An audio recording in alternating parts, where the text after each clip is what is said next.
संत रामपाल जी महाराज एक ऐसे महान संत जिन्होंने अपनी सतभक्ति, तत्व ज्ञान, करुणा और सेवा के बल पर समाज में नई मिसाल कायम की है। संत रामपाल जी महाराज की अगुवाई में उनके सभी सतलोक आश्रमों से समाज कल्याण के अद्भुत कार्यों ने समाज को सुनहरे भविष्य की एक नई उम्मीद दिखाई है। संत रामपाल जी महाराज से नाम दीक्षा लेने के बाद लाखों लोगों की लाइलाज बीमारियां जैसे कैंसर, एड्स आदि ठीक हुई। संत जी के ज्ञान से प्रेरित होकर उनके अनुयायियों ने लाखों यूनिट रक्तदान किया।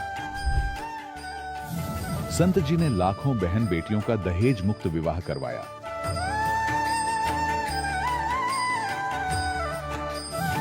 संत जी ने लाखों लोगों का नशा छुड़वाया, करोड़ों उजड़े परिवार बसे। संत जी के आश्रमों में समागम के दौरान निःशुल्क नेत्र चिकित्सा, दंत चिकित्सा प्रदान की जाती है।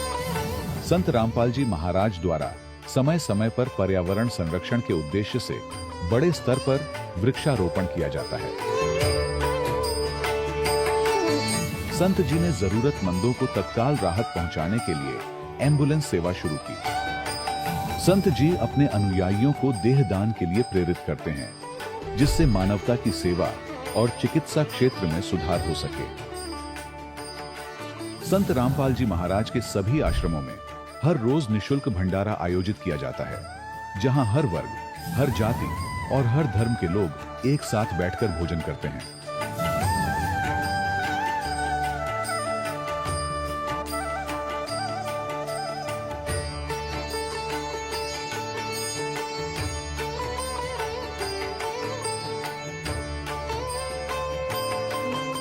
संत रामपाल जी महाराज की अन्नपूर्णा मुहिम ने गरीब और बेसहारा लोगों के जीवन में एक नई ऊर्जा और उम्मीद को जन्म दिया है। घर घर खाद्य सामग्री और जरूरी मदद पहुंचाकर संत रामपाल जी महाराज ने लोगों को दुख और मजबूरी से लड़ने की ताकत प्रदान की है।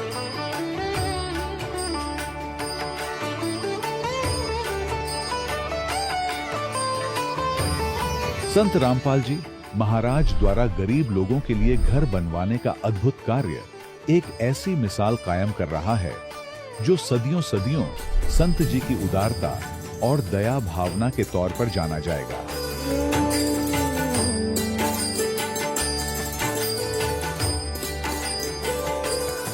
संत रामपाल जी महाराज के आश्रम में हजारों बुजुर्गों को सम्मान और प्यार के साथ जीवन जीने का अवसर मिलता है।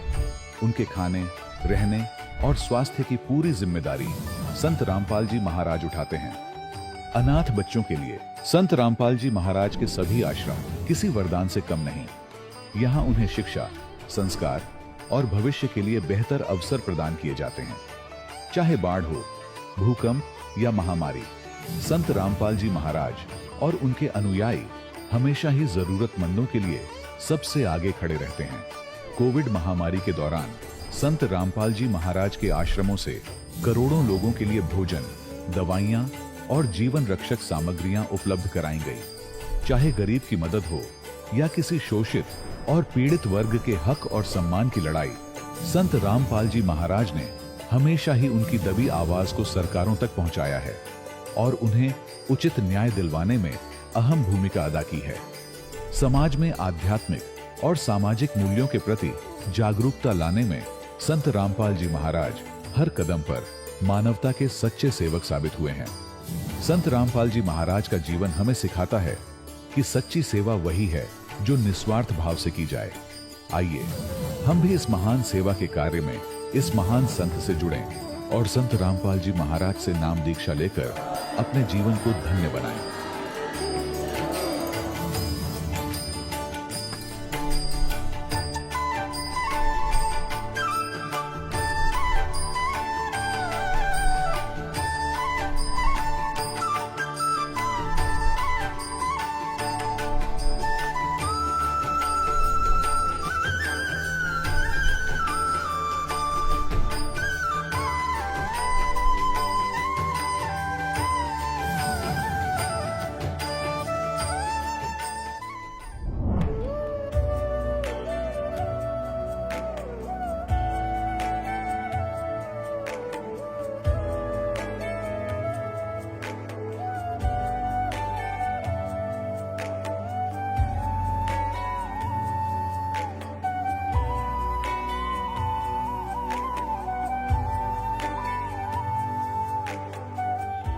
पवित्र श्रीमद् भागवत गीता, पवित्र चारों वेद, पवित्र कुरान शरीफ, पवित्र बाइबल, पवित्र गुरु ग्रंथ साहिब, पवित्र कबीर साहिब की वाणी में छुपे हुए गूढ़ रहस्य अर्थात तत्व को जानने के लिए कृपया अवश्य सुनिए जगत गुरु तत्वदर्शी संत रामपाल जी महाराज के मंगल प्रवचन। सत साहेब दर्शकों, सोचिए, यदि कोई मनुष्य अपने जीवन में भक्ति में लीन रहता हो, व्रत उपवास करता हो, विभिन्न देवी देवताओं की आराधना करता हो, लेकिन फिर भी उसके जीवन में ना तो शांति हो और ना ही सच्चे सुख की अनुभूति, तो फिर उसका नशे और मानसिक तनाव का शिकार होना स्वाभाविक हो जाता है। दर्शकों, कुछ ऐसी ही कहानी थी राजस्थान के रहने वाले खेताराम जी की। खेताराम जी ने अपने जीवन में कई प्रकार की भक्ति साधनाएं अपनाई। इन्होंने व्रत उपवास किए, मंदिरों में दर्शन किए और अनेक देवी देवताओं के मंत्रों का जाप भी किया, लेकिन अफसोस इसके बावजूद भी इनके जीवन में प्रेत बाधा जैसी अनेकों परेशानियां और बीमारियां बढ़ती ही चली गईं। लेकिन दर्शकों, आज खेताराम जी का कहना है, मेरी जिंदगी में असली मोड़ तब आया जब मैंने संत रामपाल जी महाराज से नाम दीक्षा प्राप्त की। उसके बाद मेरे और मेरे परिवार का जीवन पूरी तरह से बदल गया। अब मेरे परिवार की वर्षों पुरानी प्रेत बाधा की समस्या पूरी तरह से खत्म हो गई और मेरी नशे की लत भी छूट गई है। दर्शकों, आखिर खेताराम जी अपने धर्म में की गई भक्ति साधनाओं को शास्त्र विरुद्ध और संत रामपाल जी महाराज द्वारा बताई गई भक्ति साधना को शास्त्रों के अनुसार क्यों बता रहे हैं? आखिर इसके पीछे की सच्चाई क्या है? आइए सुनते हैं खेताराम जी की कहानी उन्हीं की जुबानी। नमस्कार सर। सत साहब जी। क्या शुभ नाम है सर आपका? सर मेरा नाम खेताराम दास है सर। कहाँ से आए सर आप? मैं पाली राजस्थान से हूँ जी। सर, संत रामपाल जी महाराज जी से नाम दीक्षा लेने से पहले आप किन देवी देवताओं की भक्ति करते थे? सर जी, संत रामपाल जी महाराज के जन्म में आने से पहले हम सभी देवी देवता की पूजा करते थे। मेरे मम्मी जी और मेरे पिताजी बाबा रामदेव जी और मेरी मम्मी जी अंशी बाई की पूजा करती थी। संत रामपाल जी महाराज से नाम दीक्षा लेने से पहले जो भक्ति आप करते थे उनसे आपको क्या लाभ मिला? सर जी, लाभ तो कोई होने वाले नहीं है, बस घर पे लड़ाई झगड़ा होना था। मेरी मम्मी के भी माता जी का लपड़ा, मेरे पिताजी को भी भूत प्रेत का साया था और मेरे भाई भी मतलब बहुत तकलीफ। मेरे भाई भी हमारे घर पे सारे मतलब एकजुट नहीं रहा करते थे, एक दूसरे में तो मतलब खींचातानी लगाई रहती थी। सर जी, सर, संत रामपाल जी महाराज की शरण में कैसे आए आप? मैं परम संत रामपाल जी महाराज के चरणों में मैं परमात्मा की दया से आया हूँ जी। सर, मेरे पिताजी को एक पोस्टर मिला जिस पे लिखा हुआ था, कौन ब्रह्मा जी का पिता है, विष्णु जी का माँ, शंकर का दादा कौन है, शेरावाली दुर्गा का पति कौन है, हम इतनी देवी देवता की भक्ति करते हैं फिर भी दुखी क्यों हैं।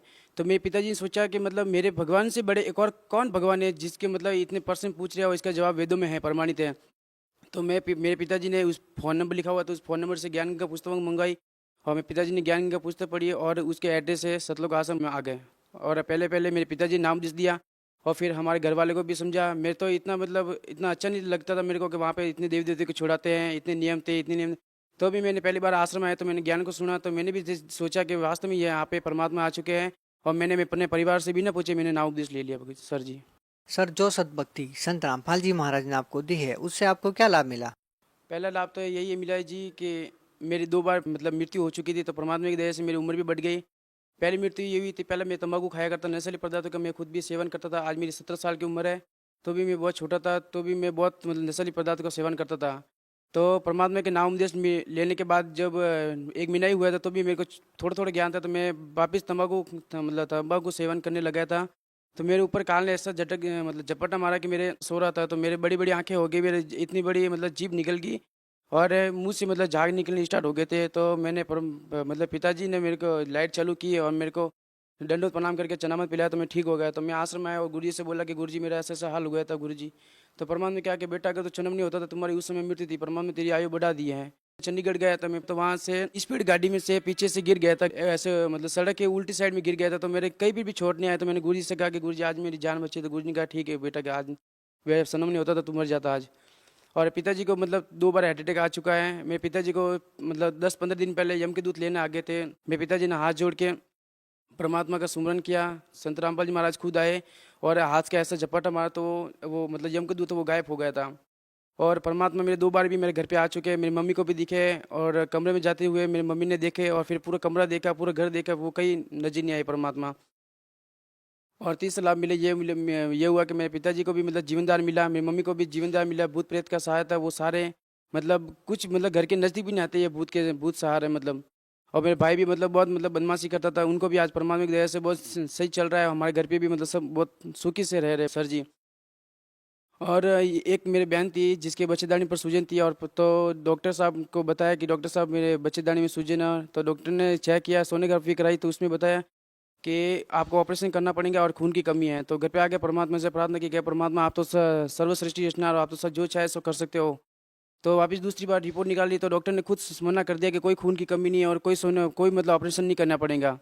और मेरे एक और बड़ी वाली बहन है, उनके भी मतलब पेट में जो बच्चा था वो उल्टा बता रहा था वो सोनोग्राफी में। तो डॉक्टर ने बताया कि भाई आपका बच्चा उल्टा है और ऑपरेशन से इसको सीधा करना पड़ेगा। तो मालिक के मन में प्रार्थना की कि परमात्मा आप तो खुद जानते हो, आप तो सब ठीक करने वाले हो। तो बस मन में यही सोचा था कि उसी टाइम वापस दूसरी रिपोर्ट निकाली कि बच्चा सीधा कैसे हो गया। तो परमात्मा की ऐसी रजा हुई सर, बहुत लाभ मिले सर। सर भगत समाज को क्या संदेश देना चाहते हैं आप? मैं तो सारे भगत समाज को यही संदेश देना चाहता हूँ कि जिस भगवान को हम पूजते थे वही भगवान हमको मतलब शास्त्रों में, वेदों में, पुराण में सभी को मतलब ऐसे ही कहा, उस परमेश्वर के शरण में जाओ। श्रीमद् भगवद गीता के गीता अध्याय 18 के श्लोक नंबर 62 में श्री कृष्ण जी खुद अर्जुन को कह रहे हैं कि हे अर्जुन, तू सर्व भाव से उस परम पिता परमेश्वर के शरण में जा, जिसकी कृपा से ही तू परम शांति को और सनातन परम धाम को प्राप्त होगा। और श्रीमद् भगवद गीता के गीता अध्याय 16 के श्लोक नंबर 23 में कहा है कि शास्त्र विधि को त्याग कर जो अपनी मनमानी पूजा कर, मनमानी मतलब कहीं आज मन में आए तो तीर्थ पर चले गए, मन में आए तो व्रत कर लिया। आज किसी ने कहा है कि भाई सोमवार का व्रत अच्छा नहीं है, गुरुवार का कर दे, तो वो सोमवार का छोड़ के गुरुवार का भी कर लेंगे। तो ये सारे क्या हमारी मनमानी आचरण थी, इसलिए आज तक हम इतने देवी देव की पूजा करने के बावजूद भी हम अपना सुखी नहीं थे और दुखी दुख पा रहे थे। तो आप उस चैनल पर सत्संग आता है, आप सत्संग को ध्यान से सुनो, ज्ञान का पुस्तक पढ़ो, आप ज्ञान को आदर बने, और आप नीचे जो हेडिंग पे जो फ़ोन नंबर दिया उस फ़ोन नंबर पर संपर्क करो। आज अपने पूरे इंडिया में परमात्मा की दया से नामदान शुरू हो गया है। तो अपने मतलब इस हेडलाइन पर नंबर दिए हुए इस पर संपर्क करो और वापस अपने जाकर नाम उपदेश ले लो। बहुत बहुत धन्यवाद सर आपका। सत्य साहब जी दे। दर्शकों, अभी आपने सुने संत रामपाल जी महाराज से दीक्षा प्राप्त करके सुखी हुए भक्त के अनुभव। अब देखिए जगत गुरु तत्वदर्शी संत रामपाल जी महाराज के मंगल प्रवचन। काल ने कलयुग का समय परमात्मा से मांगा था कि कलयुग में आप कितने ही प्राणी मुक्त करा लेना। परमात्मा को पता था, कबीर परमेश्वर जी को, कि सतयुग त्रेता द्वापर में ये प्राणी दुखी नहीं होंगे, इनके पुण्य इनके साथ रहेंगे, ये मेरे विचारों को कतई नहीं मानेंगे। और कलयुग में काल ने चाल चली थी कि इनको नास्तिक कर दूं, ये भक्ति चाहे ही नहीं, कोई आवे तो उनका संदेश वाहक परमात्मा का तो ये सुना ही नहीं। जैसे पूरा चीन नास्तिक हो गया, पूरा रूस नास्तिक हो गया। काल का ये दाव था कि भारतवर्ष को भी नास्तिक कर दूं। इसके लिए इसने कौन से कदम उठाए? पहले तो बुद्ध धर्म की शुरुआत की। बुद्ध धर्म के ऊपर परमात्मा ने दया करी, आदि शंकराचार्य को भेजकर उस बुद्ध धर्म को बंद किया और अपना धर्म चला दिया। काल भगवान ने उसको भी गिरफ्त कर लिया। उसने श्री कृष्ण, श्री राम, श्री शंकर जी को सुप्रीम पावर बताकर हमारे ऊपर ये पूरी साधनाएं थोप दी, और फिर साथ में ये तीर्थों और ये धामों की पूजाओं पर लगा दिए, बंदरों की पूजाओं पर। अब परमात्मा बड़े दयालु हैं, ये भी उनका एहसान है श्री आदि शंकराचार्य जी का कि उसने हमें नास्तिक होने से बचा दिया। यदि बौद्ध धर्म भारतवर्ष में फैल जाता तो चीन जैसी दशा आज हमारी होती, हम राम नाम बोल भी नहीं सकते थे। लेकिन बात वही की वही रही, आसमान से गिरे, खजूर पर अटक गए। लेकिन इतना अवश्य रहा कि हम धार्मिकता की तरफ अग्रसर रहे। अब काल ने फिर दूसरा दाव खेला नास्तिक बनाने का। ये जितना राधा स्वामी पंथ, जय गुरुदेव पंथ, विनोद वाला, राधा स्वामी पंथ, ताराचंद वाला, और ये सच्चा सौदा सिरसा और जगमाल वाली वाला रियाड़क यहाँ पर निकट सी है, हिसार के पास है गंगुआ, और ये ठाकुर जी और ये कृपाल सिंह जी, ये सारे एक ही कुएं का जल है। श्री शिवदयाल जी के विचारों से प्रभावित हैं, उसी के आधार से प्रचार करें। अब ये क्या करते हैं, जैसे अपने हिंदू धर्म के सबके घरों में एक जोत जला करती देसी घी की, ये तो आम देखा होगा आपने। तो इन्होंने राधा स्वामी धन धन सतगुरु वाला ने और जय गुरुदेव वालों ने और ये ताराचंद वाला ने वह भी बंद करवा दी। इन्हों का ये जोत नहीं जलानी, हमने तो अंदर जोत जलाएंगे।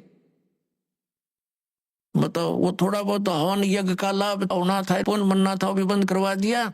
और इनका ज्ञान आपके पास है, वो कैसे वचन सुनाते हो, सतनाम, वही सतनाम है, वही सतपुरुष, वही सार शब्द, वही सार नाम, वही सचखंड, वही सतलोक, वही राधा स्वामी। ये इनकी अकल देखो। इन ज्ञान तो सब सदग्रंथों से अलग कर दिया। इनकी एक और थ्योरी है।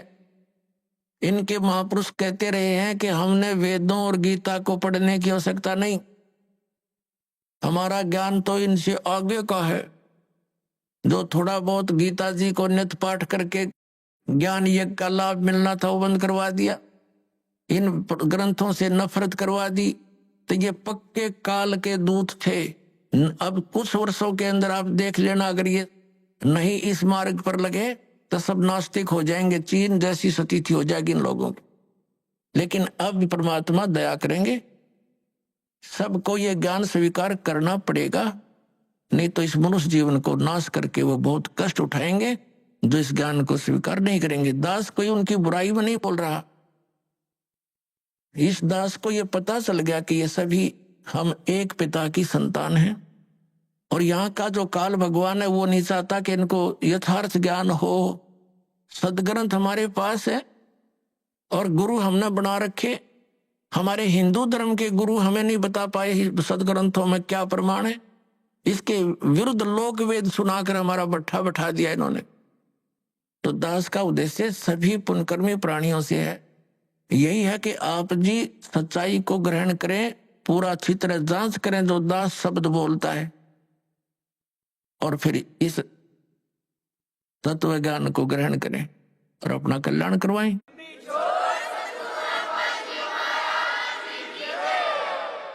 तो पुण्यात्माओं, प्रसंग चल रहा है कि ये वो समय है, अब इस अधर्म का नाश होगा और धर्म का विकास होगा। धर्म और धार्मिकता शास्त्र अनुकूल साधना करने से ही ऊपर उठेगी। अभी तक हम शास्त्र विधि को त्याग कर मनमाना आचरण कर रहे थे, जिस कारण से हमें भगवान से मिलने वाला लाभ नहीं प्राप्त हुआ, और हम भगवान को भूल कर फिर हम स्वयं अपना लाभ प्राप्त करने के तरीके खोज लिए। जैसे किसी को टेंशन होगी तो वो गुट्टी लगाने लग गया, शराब पीने लग गया, टेंशन खत्म करने के लिए। जो निर्धन है वो पहले संतों के पास जाते थे, परमात्मा की विधि प्राप्त करते थे, संकट निवारण के लिए भी संतों के पास जाते थे। तो उनको जो साधना बताते थे, जो सही संत होते थे, तो उनको उनसे राहत मिलती थी। तो फिर वो व्यक्ति परमात्मा पर दृढ़ रहते थे। अब हम क्या करते हैं, जो संतों के पास जाते हैं वो हमें साधना विधि बताते हैं, उनके द्वारा बताई साधना विधि को हम खूब तसल्ली से करते हैं, लेकिन राहत कुछ मिलती नहीं। तो हम दूसरे के पास जाते हैं, वहां से भी इसी प्रकार उनके द्वारा बताई साधना को हम करते हैं, फिर कोई लाभ नहीं होता। तो लास्ट में फिर हम क्या सोचते हैं, स्वयं ही धनी बनना चाहते हैं। टेंशन भुलाने के लिए तो गुटी लाने लग के दूना पाप कर लिया इकट्ठा, और फिर धनी बनने के लिए रिश्वत, मिलावट, चोरी, ठगी, ये बकवास शुरू कर दी। तो ये दूने पाप के भागी बनेंगे हम, उनसे लाभ तो होना ही नहीं। जैसे मान लीजिए किसी व्यक्ति ने 2 नंबर का काम करके, मिलावट करके, या 2 की वस्तु को 20-50 में बेचकर पैसा इकट्ठा भी कर लिया, तो फिर उसके साथ क्या बनेगी? या तो कोई बालक बीमार हो जाएगा, या कोई स्वयं को ऐसा रोग लग जाएगा, वो सारा पैसा भी जाएगा, और वो उस पैसे को 2 नंबर से इकट्ठे करने का जो पाप था वह उसके लिए शेष रह जाएगा। एक व्यक्ति ने बताया कि जी मैं बहुत नालायक व्यक्ति था, ऐसे मेरी कोई दुकान थी, बहुत पुराने समय की बात है, जब ये टेप रिकॉर्डर चले ही चले थे। वो कह रहा था उसका रिफल जो था इस कैसेट का, एक ऑडियो कैसेट ताली थी, टेप मचा ला करता, वो ला करता मैं तोल के बावत है, और मुझे टोटल वो सारा कुछ 2 रुपए में पड़ता था। उस पर सोनी की स्टैंप लगी हुई होती थी और उसको मैं 32-30 रुपए में बेचता था, और वो तो टूट जाती थी 10-5 दिन में। फिर मैं उनको धमका देता था, मैं क्या करूं, तुम्हारा इंस्ट्रूमेंट खराब होगा। अब उस टाइम तो मुझे खूब पैसा आता नजर आया था, मैं ठाठम ठाठ समझ रहा था। फिर मेरा इकलौता पुत्र रोगी हो गया, और उसके पहले तो लोकल डॉक्टरों को दिखाया, उनसे इलाज नहीं हुआ। किसी ने बताया कि वहां संत के पास जाओ, वहां जाओ, झाड़ा लगवाओ, झाड़ फूक भी साथ में दवाई भी चलती रही। फिर 1 वर्ष तो ऐसे चला, कुछ कभी राहत हो जा, कभी फिर बीमार हो जा। लास्ट में पता चला कि उसकी दोनों किडनी फेल होगी। उसके लिए ऑल इंडिया इंस्टीट्यूट दिल्ली में गए, दोनों किडनी फेल होगी और गुर्दे बदलवाए, उसके एक गुर्दा बदलवाया। लगभग हमारा 3 लाख रुपए खर्च हो गया, 3.5 लाख के आसपास टोटल, जब से वो रोगी हुआ था। लड़का स्वस्थ हो गया, कोई बात नहीं, जो नुकसान हुआ सब्र किया। उसके विवाह की तैयारी कर रहे थे। 6 महीने के बाद, स्वस्थ होने के 6 महीने के बाद वही लड़का बस दुर्घटना में एक्सपायर हो गया। अब टक्कर मार के रो रहा हूं। जब से ये ज्ञान सुना है उस समय मुझे वो कुकर्म याद आते हैं मेरे, कि जिस बेटे को सुखी बनाने के लिए मैंने ये ऐसे जुल्म किए थे, वो बेटा भी ना रहा और वो धन भी ना रहा। अब मैंने बताया कि अब तेरे पास क्या रहा, जो तूने पाप इकट्ठे करे थे वो धन इकट्ठा करने में, वो तेरे पास ज्यों के तो सुरक्षित है। अब इसने धर लीजिए सिर पे वहां धर्मराज के दरबार। तो फिर उसने दीक्षा ली। पुण्यात्माओं, गलती इंसानों पर, बहुत भक्तों पर हो जाती है, लेकिन जब तक उसको ये पाप नाशक औषधि नहीं मिलेगी, वो पाप उसके ज्यों के त्यों रखे रहेंगे। तो कबीर परमात्मा दयालु हैं, उनको ये मालूम है कि ये बच्चे काल से भ्रमित ये ऐसी गलतियां कर रहे हैं, वो दयालु हैं। जैसे पुण्यात्मा, जब तक आपको ज्ञान नहीं होता और आपने जो भी गलती कर दी वो अक्षम्य है, माफ करने योग्य है, और अब ज्ञान होने के बाद बकवाद करोगे तो फिर आपको क्षमा नहीं होगी। जैसे बच्चा अबोध होता है, छोटा सा बालक होता है, पालने में झूल रहा है, और उसने टट्टी पेशाब दोनों कर दिए और सब कपड़े भी खराब कर लिए, हाथ पैर भी ऐसे खराब कर लिए। माता आती है, वो देखती है कि इसने सारा कुछ बिगाड़ दिया काम, लेकिन वो उसे अक्षुब्ध नहीं होती, नाराज नहीं होती। उसको मालूम है कि इसको पता नहीं, उसको नवावेगी, धोएगी कपड़े, स्वच्छ कपड़े पहनावेगी, प्यार करेगी, फिर दूध पिलावेगी और फिर सुलावेगी। और जब वो बच्चा बड़ा हो जा और वो कितना कपड़ा में बैठ कर टट्टी कर दे, उसका दो धरेगी दड़ाक और बाहर पटकेगी, हन्नू कहेगी ला दो गई ना अपने आप। तो ऐसे पुण्यात्मा, जब तक हम अबोध हैं, हमें यह ज्ञान प्राप्त नहीं हुआ, तब तक तो हम ऐसे थे, गलती करके हम अपने पापों से सने पड़े हैं। तो ये परमात्मा कबीर जी दयालु हैं, ये अपने बच्चों को धोएंगे। इन पाप नाशक दवाई है मालिक के पास, इनके पास एक मंत्र है जो दास आपको देगा, आपके सभी पापों का नाश कर देंगे, आपके प्रारब्ध के पापों का भी नाश करेंगे, आपके संचित पापों का भी नाश इस मंत्र से होगा। जैसे फसल में पहले खरपतवार हो जाता था तो उसका कोई विकल्प नहीं था, कुछ एक तो कसोले कस्सी से उसको थोड़ा बहुत खुरच देते थे, वो फिर भी हो जाता था। जब फसल बड़ी हो जाती थी तो उसका कोई विकल्प नहीं था, वो साथ ही पला करता था फसल के। अब एक ऐसी मेडिसिन खोज होगी है कि उसको फसल में डाल दिया जाता है तो खरपतवार का नाश कर देती है, फसल को हानि नहीं करती। इसी प्रकार ये मटेरियल यानी ये केमिकल और ये साल्ट पहले विद्यमान थे लेकिन खोज नहीं थी।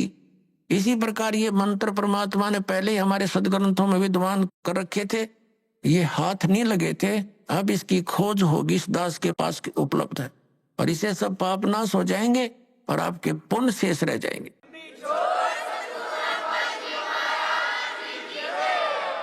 और हम तभी परमात्मा प्राप्त कर सकते हैं जब हम पाप रहित हो जाएंगे।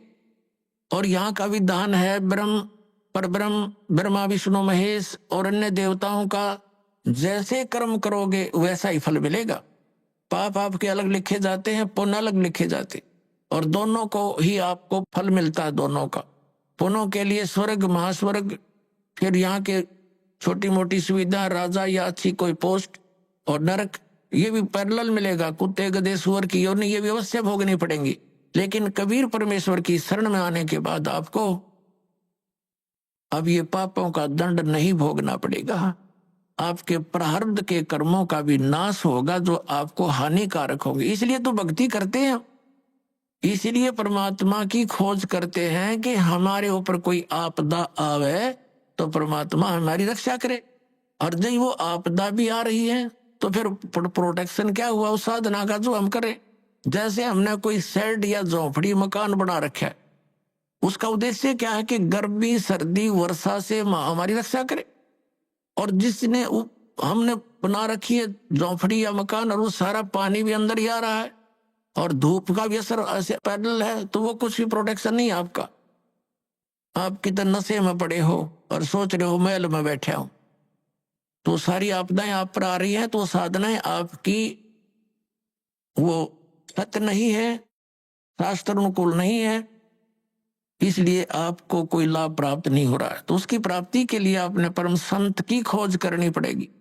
और इन्हीं मंत्रों और साधनाओं को जो दास देता है, अन्य कोई व्यक्ति देवेगा, उससे कोई लाभ आपको प्राप्त नहीं होगा। क्योंकि अनअधिकारी से कोई भी कार्य सफल नहीं होता। जैसे एक सिंपल सी बात है, आप जी पासपोर्ट बनवाते हैं विदेश जाने के लिए, यदि वो डुप्लीकेट बना दिया जाता है तो आप भी दोषी और बनाने वाला भी अपराधी, दोनों को सजा मिलेगी।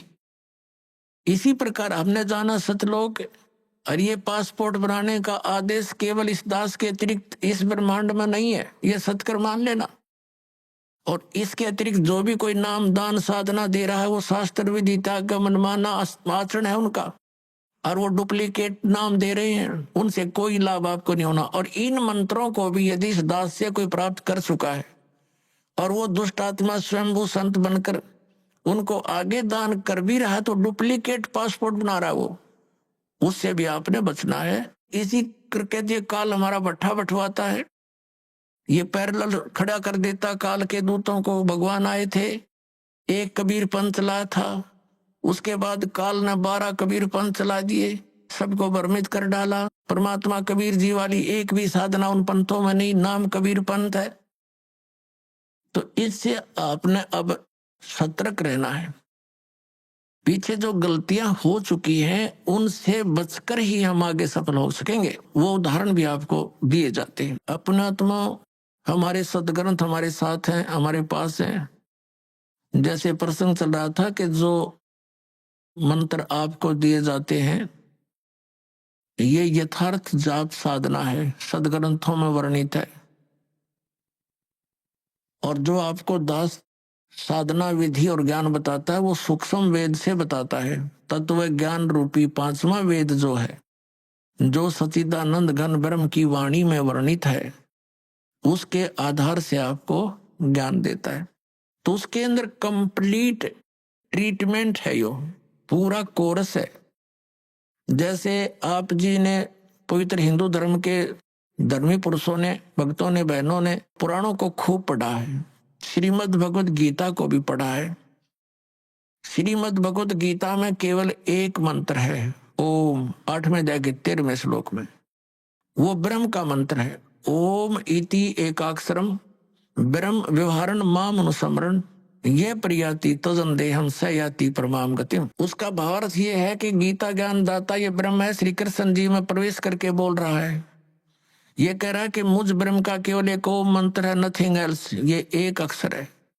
और इसका उच्चारण करके सिमरण करता हुआ जो शरीर त्याग कर जाता स याति परमाम गतिम, वो ओम से मिलने वाली जो परम गति उसको प्राप्त होता है। ओम से क्या होती है? ब्रह्मलोक प्राप्ति। ब्रह्मलोक में गए हुए प्राणी भी वापस आते हैं। 8वें अध्याय के 16वें श्लोक में गीता जी में ये भी स्पष्ट किया हुआ है। और गीता ज्ञानदाता स्वयं भी दूसरे अध्याय के 12वें श्लोक में, चौथे अध्याय के 5 और 9 श्लोक में और 10वें अध्याय के दूसरे श्लोक में कहता, अर्जुन तेरे और मेरे बहुत जन्म हो चुके, तू नहीं जानता मैं जानता। इसे सिद्ध है कि गीता ज्ञान दाता भी अविनाशी नहीं है, ये नाशवान है, तो इसके भगत भी नाशवान, जन्म मृत्यु समाप्त नहीं होगी। फिर गीता जी अध्याय नंबर 17 के श्लोक नंबर 23 में साधना का ज्ञान है। 3 मंत्र बताए हैं। ओम तत्सत इति निर्देश ब्रह्मण त्रिविधि समर्थ है, यानी सचिदानंद घन ब्रह्म, उस परम अक्षर ब्रह्म की प्राप्ति के लिए ये 3 मंत्र की मजदूरी है, साधना है। अपने आत्मा और कोई मंत्र इसमें जाप नहीं। तीसरे अध्याय के 10 से लेकर 15 तक श्लोकों में गीता जी में यज्ञों की जानकारी दी है, विधि नहीं बताई है, यज्ञों का लाभ बताया है। तो ये सब सारा कुछ कंप्लीट जो कोर्स आपको दिया गया है, ये कहाँ लिखा है? ये सूक्ष्म वेद में लिखा है। पुराणों के अंदर आप जी पढ़ते हो, कहीं पर हरियम नाम है, कहीं पर कलम नाम लिखा है, कहीं पर श्रम लिखा है। ये कहीं कोई जाप करने का बताया, किसी ने कुछ बताया। तो परमात्मा ने आकर के सतयुग के प्रथम चरण में ब्रह्मा जी आदि कईयों को मिले थे, वो महापुरुषों को मिलते हैं, उनका गुण है, तो उनको ये कंप्लीट प्रथम मंत्र देने की, बताने की चेष्टा की थी, तो उन्होंने उनको स्वीकार ना करके उसमें से अपने अपने स्वार्थवश मंत्र निकाल लिए और उनकी साधना शुरू कर दी। और ये ऐसे जो मंत्र हैं, स्ट्रॉन्ग मंत्र हैं, इनके जाप से शीघ्र ही लाभ प्राप्त हो जाता है। जैसे एक बार ये दास एक शहर में पाठ कर रहे थे, पर गांव गांव में, घर घर नगर नगर में जाते थे हम, श्रद्धालुओं के 3 दिन पाठ करते थे, सत्संग सुनाते थे, सब परिवार को बैठाकर समझाया करते थे। तो उनका एक पड़ोसी था, उसको बुला लिया, कहा जो आप भी सत्संग सुन लो, ज्ञान सुनो। सत्संग सुनने के बाद वो पास में आकर बैठ गया। 5-7 भगत थे। वो कहने लगा, जी मुझे तो वो मंत्र दे दे जिसमें नरी माया माया इकट्ठी हो है, और नहीं चाहिए मैंने कोई भी, मोक्ष मास की मुझे जरूरत नहीं। तो ये इस टाइप के व्यक्ति हैं, वो उन्होंने ऐसा ही कर लिया। पहले जैसे एक मंत्र सिलेक्ट कर लिया, किलम, इसकी साधना करी, इसे सिद्धियां आ गई। उस सिद्धि एक हल्दी की गांठ प्राप्त करके पंसारी बन गए, कर लिया नाश अपना भी। फिर किसी ने दूसरा मंत्र शुरू कर दिया, श्रम श्रम करेंगे, तो उससे ये दुर्गा का मंत्र है, इससे शक्ति माया की सिद्धि हो जाती है, छोटा मोटा कार्य सिद्ध हो गया, फिर चौड़ चपट। तो ऐसे यू काम बिगाड़ रखा था। अब ये कंप्लीट कोर्स आपको दिया गया है, इसको ऐसे ही करना पड़ेगा। क्योंकि यदि हम एक सूंठ खाएंगे, सौंठ, तो वो सौंठ का ही गुण देगी, और उसको अन्य औषधियों के साथ मिलाकर प्रयोग किया जाएगा तो उसका गुण बदल जाता है। ठीक इसी प्रकार हम इस विधि को प्रयोग करेंगे, इस प्रकार से हम साधना करेंगे तो उसका फल होगा। जैसे आज प्रसंग चला था कि प्रथम मंत्र भी आपको दिए जाते हैं, और सतनाम के अंदर भी उन्हीं मंत्रों का कुछ समावेश है। तो कुछ भोली आत्मा ये भ्रमित हो जाते हैं कि बताओ वो नाम भी उधर भी वही है, उलट पुलट करके यहाँ दे रखे। इनमें बहुत अंतर होता है। जैसे एक आयुर्वेद में लिखा है कि शहद और घी को यदि समान मात्रा में मिला दिया जाए तो विष बन जाता है, और उसको विषम मात्रा में बनाया जाए तो वो अमृत बन जाता है।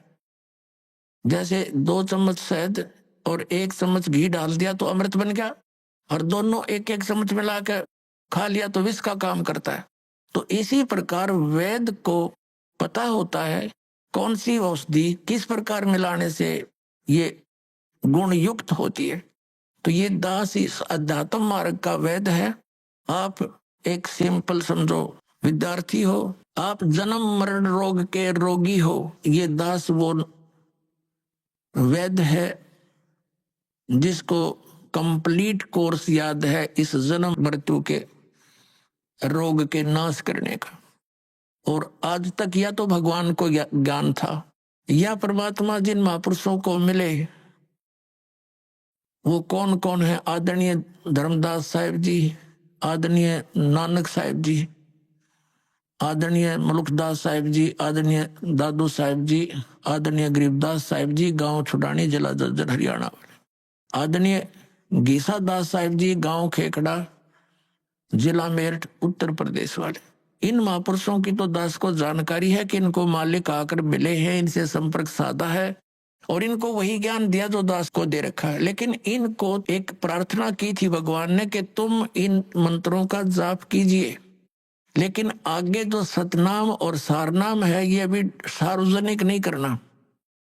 लेकिन वो महात्मा प्रथम मंत्र का जाप देते थे, लेकिन बीच बीच के 5 नाम ही देते थे जो आपको 7 मंत्र अब बना कर दिए जाते हैं। इसलिए गुरु ग्रंथ साहिब में 5 मंत्रों का और 5 धुनात्मक शब्दों का जो जिक्र है वो इन्हीं कमलों के अंदर, सभी भगवानों के इनमें कमलों में ये धुन हो रही है। जैसे आप देखोगे राष्ट्रपति भवन में भी एक धुन चलती रहती है और गवर्नर भवन में भी एक धुन चलती रहती है, कंटिन्यूस चलती रहती है। अब तो ऑटोमेटिकली इंस्ट्रूमेंट बन गए। पहले विशेष ड्यूटी लगाई जाती थी नौकरों की, वो उनके वहां एक विशेष प्रकार की राष्ट्रीय धुन का हमेशा चालू रखते थे।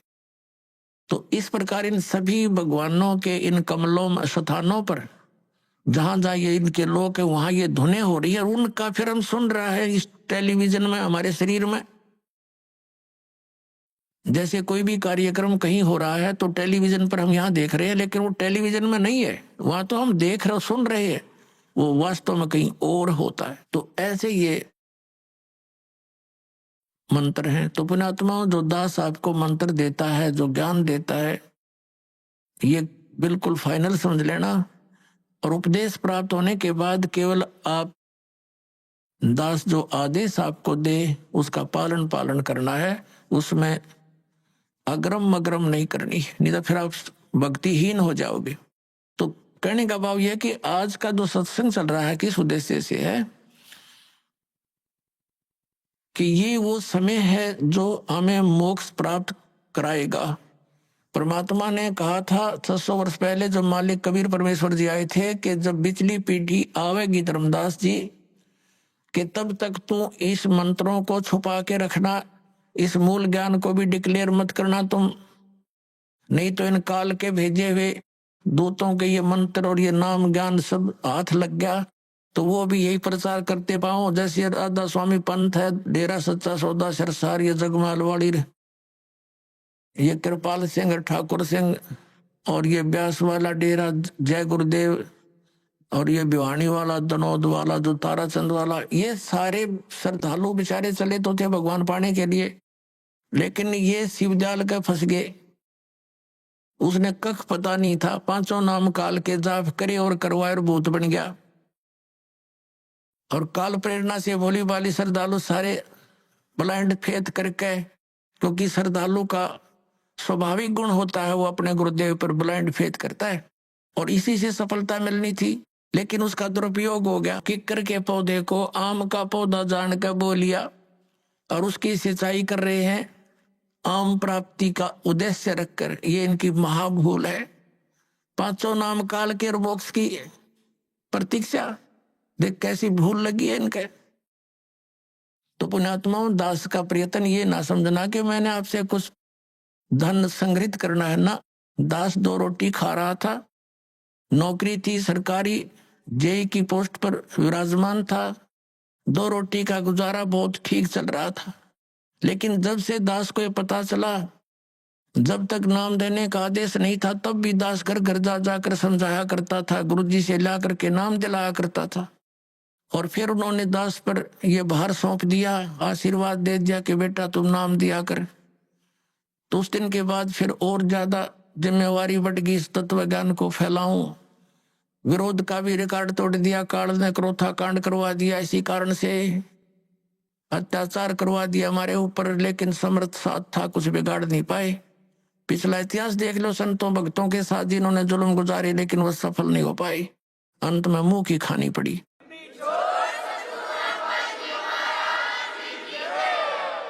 और यही दशा अब इनकी हो रही है। तो पुण्यात्मा, परमात्मा का एक विधान है, क्योंकि परमात्मा कबीर जी जब आए थे उनके साथ भी बहुत कहर तोड़े थे, नकली गुरुओं ने जुल्म करवाए थे।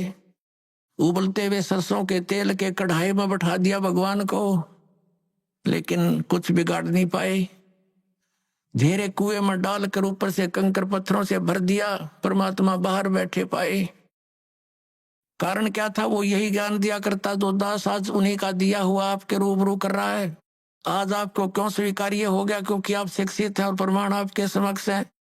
ये इंस्ट्रूमेंट, ये इंटरनेट, ये प्रोजेक्टर, ये चैनल मालिक ने आपके लिए बनवाए ना। जीव सत्र की सोच नहीं है ये इस तरह के इंस्ट्रूमेंट बना ले। ये पहले ना बनाए, आज तो 100 साल पहले कहाँ थे ये? हैं? वही मनुष्य थे। हरिन तो अच्छे बुद्धिमान और बहुत अच्छे नेक आत्मा थी।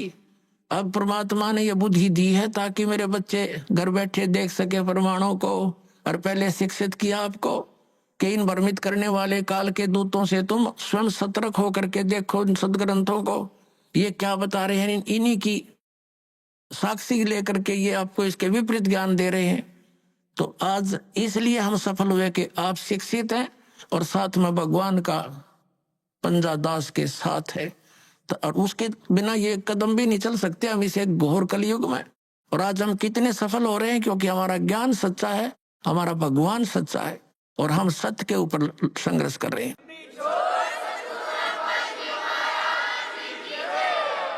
अब जो प्रसंग चल रहा कि हम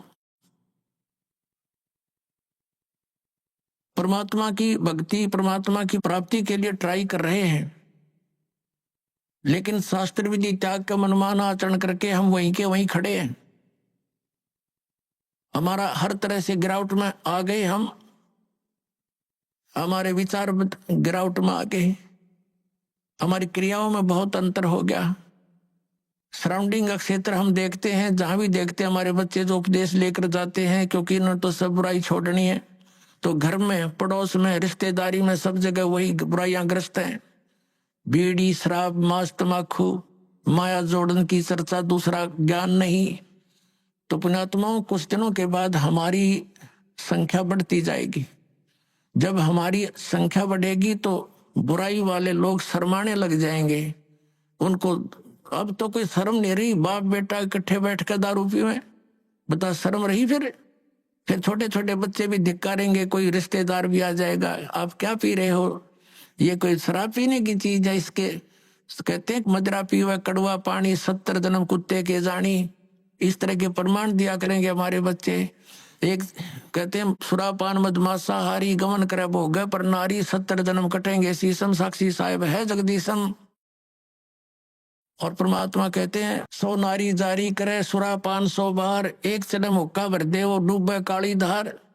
ये तमाकू के अंदर इतना दोष है कि एक पर स्त्री गमन करने वाले का पर द्वारा स्त्री का खोला, 70 जन्म अंधा हो डोला।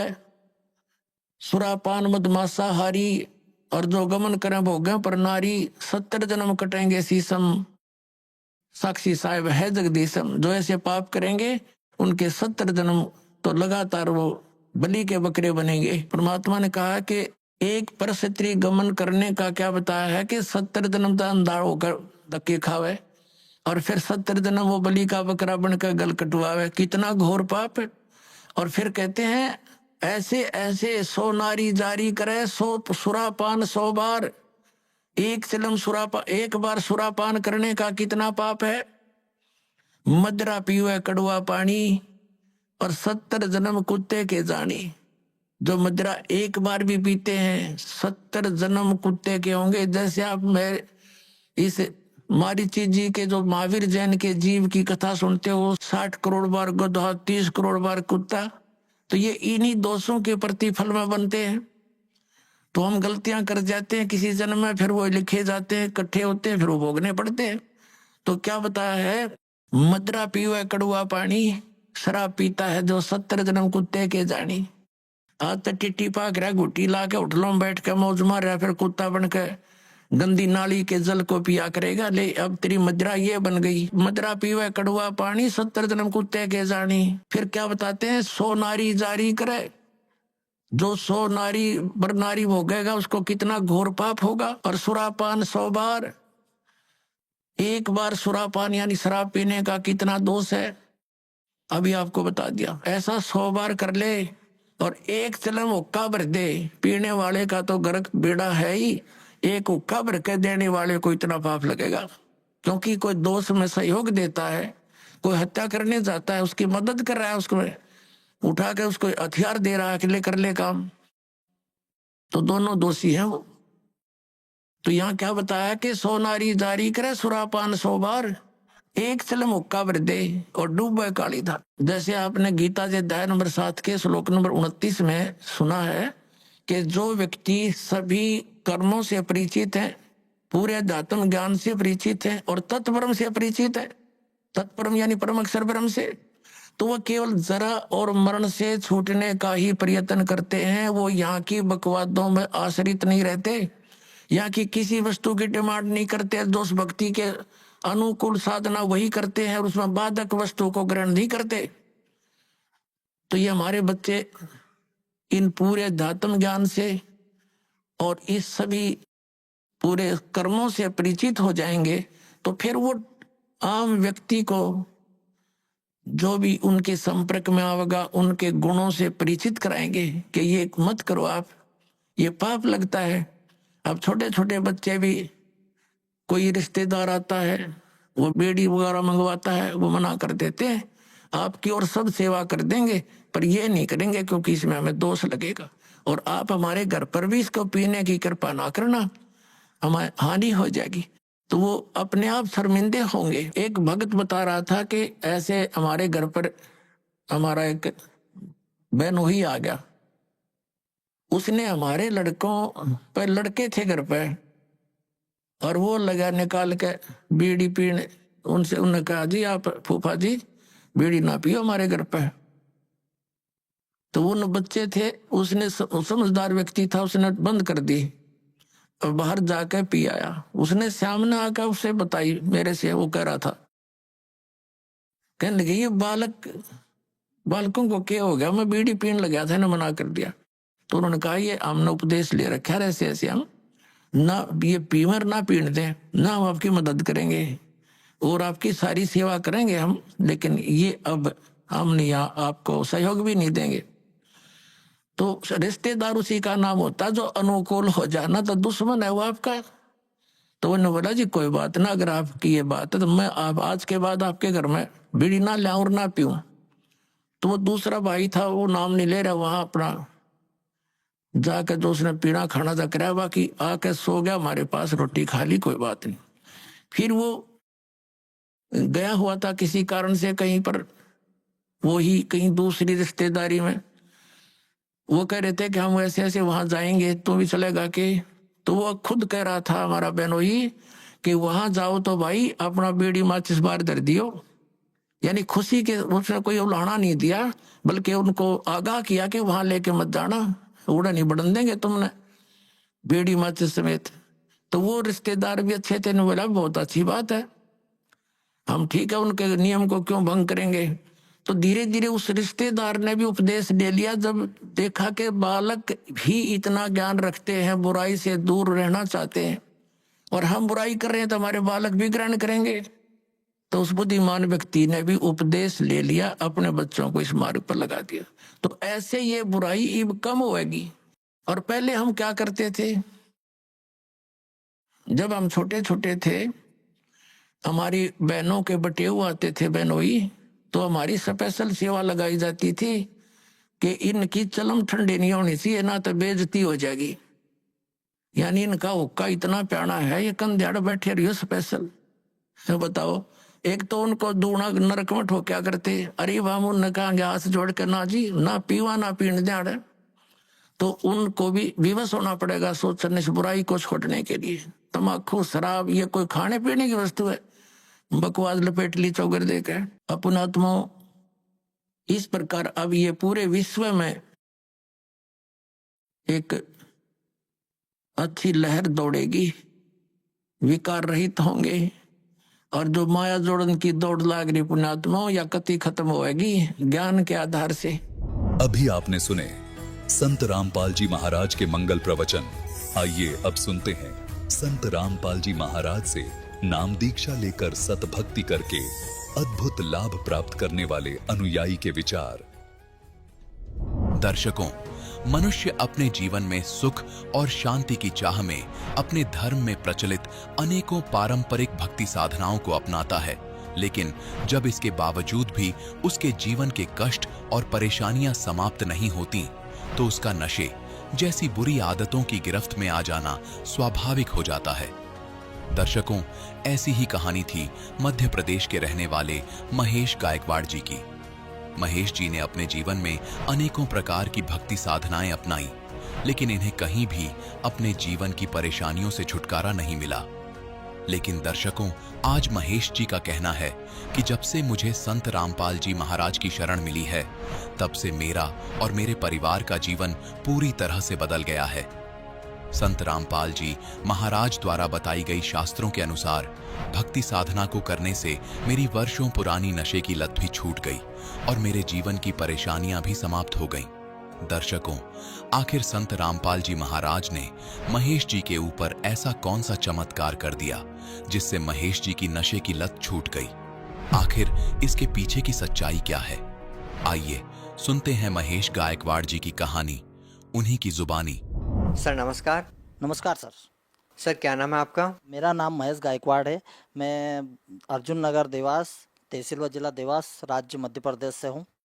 सर संत रामपाल जी महाराज से नाम दीक्षा लेने से पहले आप क्या भक्ति करते थे? सर मैं पहले भोलेनाथ की भक्ति करता था और ये माता जी के उपास वगैरह भी रखता था। 9 दिन तक मैं पूरे मतलब कोल्डे उपास जिसको बोलते हैं ग्रामीण भाषा में, उपास करता था। खाता पीता कुछ भी नहीं था, सिर्फ साबूदाने की खिचड़ी वगैरह खाता था। सर जो हिंदू धर्म में चली आ रही प्रचलित पूजाएं आप कर रहे थे, तो सर उसके बाद आपको संत रामपाल जी महाराज की शरण में जाने की क्या जरूरत पड़ी, जब आप सभी प्रकार की पूजाएं पहले कर ही रहे थे? जी भगत सर, मैं ये पूजाएं कर रहा था और इनको करते करते पता नहीं कब मैं नशे में डूब गया, और इतना नशे में डूब गया कि शराब काफ़ी पीने लग गया, गुटखे पाउच खाता था, और यहाँ तक कि उस शराब के नशे के कारण मेरी नौकरी भी चली गई, सस्पेंड हो गया मैं। तो भगत जी सदगुरु रामपाल जी महाराज की शरण में आने का मैंने कभी सोचा नहीं था, मैं तो जानता भी नहीं था। मेरे छोटे भाई सुरेश गायकवाड़ जी उनकी शरण में थे और उन्होंने मुझे बोला और बताया कि आपको मेरे साथ चलना है। ना बताया नहीं कि कहाँ चलना, मुझे ले गए, वो ट्रेन में बिठाया, ट्रेन में बिठा के ले गए। तो वहाँ पे पहली बार गया था सर मैं सतलोक आश्रम में। वहाँ पे मेरा गुटखा जो है वो तंबाकू का गुटखा खाता था, वो बाहर रखवा दिया और अंदर ले गए। अंदर मुझे खाना, पहले मैं भगत जी खाना 1 सवा रोटी खा सकता था, लेकिन वहाँ भगत जी मैंने वहाँ पे अच्छे से भरपेट भोजन किया, स्नान किया। स्नान करने के बाद 4 घंटे में लाइन में लगा रहा। लाइन में लगने के बाद फिर परमात्मा सदगुरु रामपाल जी महाराज जी के वहाँ पे दर्शन हुए और मुझे फिर नामदान वहाँ पे दिलवाया गया। सर जैसा कि आपने बताया कि आपने संत रामपाल जी महाराज से नाम दीक्षा ली, सर संत रामपाल जी महाराज से जो भी नाम दीक्षा लेता है उनको कोई ना कोई लाभ जरूर होते हैं। सर आपको क्या लाभ हुए संत रामपाल जी महाराज से नाम दीक्षा लेने के बाद? जी सर, मुझे सर्वप्रथम सबसे बड़ा लाभ तो ये हुआ कि मेरी जो शराब है वो शराब छोड़ने के लिए मेरे घर वाले मुझे हजारों जगह ले गए होंगे, और कई जगह तो मैं भी छोड़ने का प्रयत्न करता था, लेकिन मैं छोड़ नहीं पाया। और यहाँ तक कि मैंने कई बार उसमें आत्महत्या करने की भी कोशिश की। हाँ, इसी नशे की आदत के कारण मेरी सरकारी नौकरी छूट गई थी। और फिर जब मैंने परमात्मा सदगुरु रामपाल जी महाराज के नाम लिए, तो नाम लेने के बाद वहाँ से आने के बाद मेरी जो सबसे पहले तो मुझे नशे की जो आदत थी वो पूर्ण रूप से छूट गई। उसके बाद परमात्मा सदगुरु रामपाल जी महाराज के ही कारण मेरी आज नौकरी भी वापस मुझे वही सरकारी नौकरी मिल गई। और लाभ ये हुआ कि मैं काफ़ी समय बाद एक दिन रोड पे चलते चलते मेरा इतना खतरनाक एक्सीडेंट हुआ था कि बाइक मेरी कम से कम 7 फीट की दूरी पे गिरी थी और मैं उधर साइड में गिरा था। लेकिन परमात्मा की कृपा से, सदगुरु रामपाल जी महाराज की कृपा से मैं बिल्कुल बच गया वहाँ पर, मुझे कुछ भी नहीं हुआ। और कोई लाभ? और ये लाभ एक हुआ कि मैं एक दोस्त के साथ में ऐसे, उसकी लाइट फिटिंग का काम था, वो इलेक्ट्रिशियन का, तो उसके साथ गया था। उसने मुझे एक खंबे पे चढ़ा दिया, बोला ये तार खोलना है। मैं तार खोलने गया, मुझे पता नहीं था वहाँ करंट है। तो वहाँ पे जब मैंने उस तार को हाथ लगाया तो मुझे वहाँ से नीचे फेंक दिया, और परमात्मा सदगुरु रामपाल जी महाराज की कृपा रही कि मैं वहाँ से, मुझे कुछ भी नहीं हुआ और बिल्कुल सही सही ठीक ठाक हूँ। और मेरे पिताजी जिनको 20 साल से लकवा था, वो उनको भी ड्रिंक की आदत थी, लेकिन मैं जब सतगुरु जी के सत्संग सुनता था तो सत्संग सुनते सुनते वो भी सुनने लगे और उन्होंने भी सतगुरु जी के नाम ले लिए, तो उनकी भी ड्रिंक नशा करने की आदत खत्म हो गई। और आज वो, उनको जो 20 साल पहले से एक श्वास की समस्या थी, वो परमात्मा सतगुरु जी के कारण बिल्कुल ठीक हुई। और काफ़ी तो यूँ लाभ तो मिलते ही रहते हैं, बहुत लाभ हुआ है। मतलब धन में भी लाभ हुआ कि पहले मैं भीख मांग के, चोरी करके और नशा करता था, लेकिन आज की तारीख में मैं बिल्कुल सक्षम हूँ, परिवार भी मेरा सही है। और मेरी पत्नी इस नशे के कारण जो चली गई थी मैके में, तो मेरा गुजरा हुआ घर रामपाल जी महाराज की कृपा से बिल्कुल वापस बस गया। सर जैसा कि आपने बताया कि आपको नशे की बहुत ज़्यादा लत थी, नशे की वजह से आपकी गवर्नमेंट नौकरी भी छूट गई, आप चाहकर भी नशा नहीं छोड़ पा रहे थे। तो सर ऐसा क्या हुआ कि आप संत रामपाल जी महाराज के शरण में जाते हैं और एकदम से आपका नशा छू मंतर हो जाता है? सर इसके पीछे क्या रहस्य है? जो भी संत रामपाल जी महाराज के शरण में जाता है उनका नशा तुरंत छूट जाता है। हम देखते हैं कि लोग चाहकर भी नशा नहीं छोड़ पाते हैं। सही बोला सर आपने। नशा बिल्कुल, व्यक्ति अगर इंसान चाहे कि मैं मेरी मर्जी से नशा छोड़ दूं या फिर कहीं दवा दारू के छोड़ दूं, तो वो छोड़ ही नहीं पाता। मैं तो खुद इसका मुख्य उदाहरण हूं। मैंने बहुत कोशिश करी, लेकिन सदगुरु रामपाल जी महाराज के नाम लेने के कारण जब मेरा नशा छूटा, और तब मैं ये ज्ञान गंगा वगैरह नहीं पढ़ता था, लेकिन उसके बाद मुझे ऑटोमेटिक धीरे धीरे ज्ञान आया और मैं ज्ञान गंगा पुस्तक भी पढ़ने लगा, सदगुरु जी रामपाल जी महाराज के सत्संग भी सुनने लगा टीवी पे। और जब सत्संग सुनते सुनते मुझे फिर ज्ञान बाद में प्राप्त हुआ, नशा पहले मेरा छूट गया। फिर मुझे लगा कि सदगुरु रामपाल जी महाराज जी तो साक्षात परमात्मा है, वेद पुराण के हिसाब से अपना ज्ञान बताते हैं, और उसके हिसाब से मुझे लगा कि वास्तविक में चीज़ है। तो फिर मैंने पुस्तकें पढ़ना शुरुआत की। सर जो लोग आज भी आपकी तरह नशा करते हैं और वो चाहकर भी नशा नहीं छोड़ पा रहे हैं, तो क्या संत रामपाल जी महाराज के शरण में जाने के बाद, उनसे नाम दीक्षा लेने के बाद, तो क्या उनका भी नशा छूट जाएगा? जी बिल्कुल, परम सत्य। 100% विश्वास के साथ में कहता हूँ कि जो व्यक्ति सदगुरु रामपाल जी महाराज की शरण में चला जाएगा, उसका नशा तो क्या, मैं तो कहूँ कि मैंने कितने लोगों को देखा है, लोगों की कैंसर तक की बीमारियां दूर हुई है इनसे। तो नशा तो कोई आम बात है उनके लिए, कुछ बड़ी बात नहीं, छोटी सी बात है ये तो। सर जैसा कि आप बता रहे हैं कि संत रामपाल जी महाराज ने आपका नशा छुटवा दिया, सर संत रामपाल जी महाराज का एक स्वच्छ समाज सुधार में क्या योगदान है? सर स्वच्छ समाज सुधार में योगदान तो क्या बताऊं, वो तो खुद परमात्मा है। वो तो इस देश को तो क्या, पूरे विश्व को सुधारने के लिए आया है। दहेज प्रथा बंद करना मुख्य उद्देश्य, भ्रष्टाचार मुक्त। पहले मैं नौकरी, सरकारी नौकरी थी, लेकिन पंचायत की थी, तो रुपया पैसा भी लोगों से लेता था। लेकिन संत रामपाल जी महाराज की शरण में आने के बाद आज मैं ना तो किसी से, कोई भी गरीब हो या अमीर, किसी से भी 1 रुपया हराम समझता हूँ लेना, किसी से 1 रुपया नहीं लेता हूँ रिश्वत के तौर पर। भ्रष्टाचार बंद कर, मतलब अगर सदगुरु रामपाल जी महाराज की शरण में जो व्यक्ति आया वो भ्रष्टाचार नहीं करता, दहेज लेना देना उनका नहीं, उनके उसमें है ही नहीं, नियम में ही नहीं है। उनकी बहुत सारी जो ये प्रचलित है अंधविश्वास, जो प्रचलित चल रही है, ये सभी बंद करना उनका उद्देश्य। और अच्छा लगा, मतलब उनके शरण में अगर जो जाता है तो समझो वो तो सुधरेगा ही सही, और कम से कम 10 व्यक्तियों को सुधारने की कोशिश बिल्कुल करता। सर आप भगत समाज को क्या संदेश देना चाहते हैं? भगत समाज को एक ही संदेश देना चाहता हूँ कि वो आए सदगुरु रामपाल जी महाराज की शरण में, नाम दीक्षा ले और उनका कल्याण करवाए, और आगे सतलोक में जाने का मार्ग प्रशस्त करे। जी बहुत बहुत धन्यवाद आपका। सत्संग।